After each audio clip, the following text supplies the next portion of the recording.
I'm getting ready to go do a gig, and I had a little time, so I thought I'd shoot this. 2 weeks ago I had a gig, and I shot a gig log but did not post it. So in this video you'll see footage from that gig log. This was a subcontract. Very nice guy who runs this DJ company calls me up, needs a DJ. I say okay, I'll do it. I only had 2 days prep.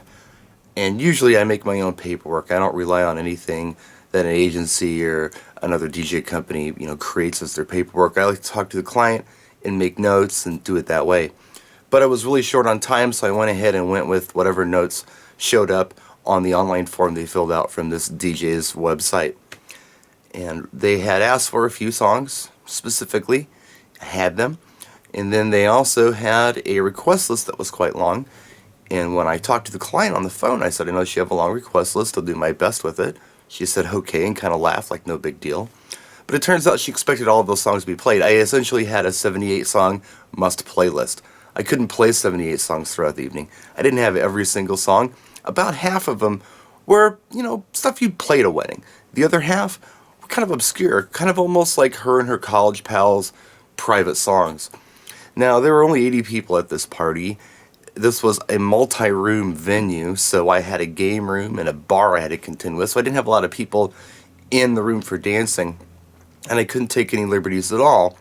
When I played, I believe it was, DJ Sammy's Heaven, I wanted a follow-up for that, and there was nothing on the list that made sense for a follow-up, so I played Venga Boys, We Like to Party, and the bridesmaids and the bride just bum-rushed me. We didn't ask for this song, and they're yelling at me, turn it off, doing this.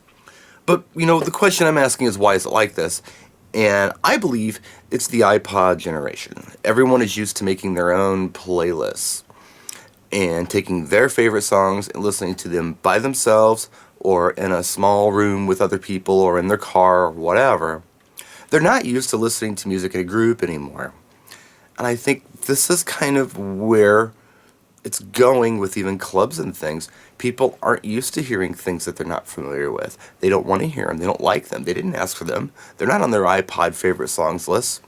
We used to go out and listen for new music when we went to bars and clubs and things. Now, that's unheard of. You don't hear any new music. It's all stuff that people are familiar with, and it's on someone's playlist, and they know best. Where this gets dangerous is when you get a big group of people. It's no longer your 3 or 4 best friends and you in the car.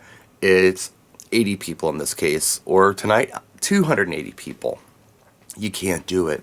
You have to think about everybody. I mean, the DJs know this, and the clients used to understand this, but the solution is just educating our clients.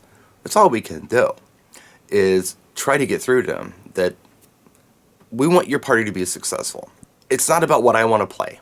I don't want to hear any of the songs I play at wedding receptions typically. Once in a while I hear something I like, but most of the time I don't want to hear any of this stuff. It's not about me. It's not only about the bride and her 4 friends. It's about everyone in attendance. I want everyone to have a little something. I want everyone to be able to deal with what's going on throughout the night. I don't want to alienate anybody. Quick vlog for you, just some thoughts, and maybe a bit scattered. I'm in a hurry. I need to get going, pack up my laptop, get cleaned up, and head out the door. But first I'm going to edit this video and post it. So we'll see you tonight. I'm doing a gig log. Hopefully you'll have that posted when I get home. If not, tomorrow, big video flood tomorrow. Then Atlantic City on Monday. Practice and enjoy.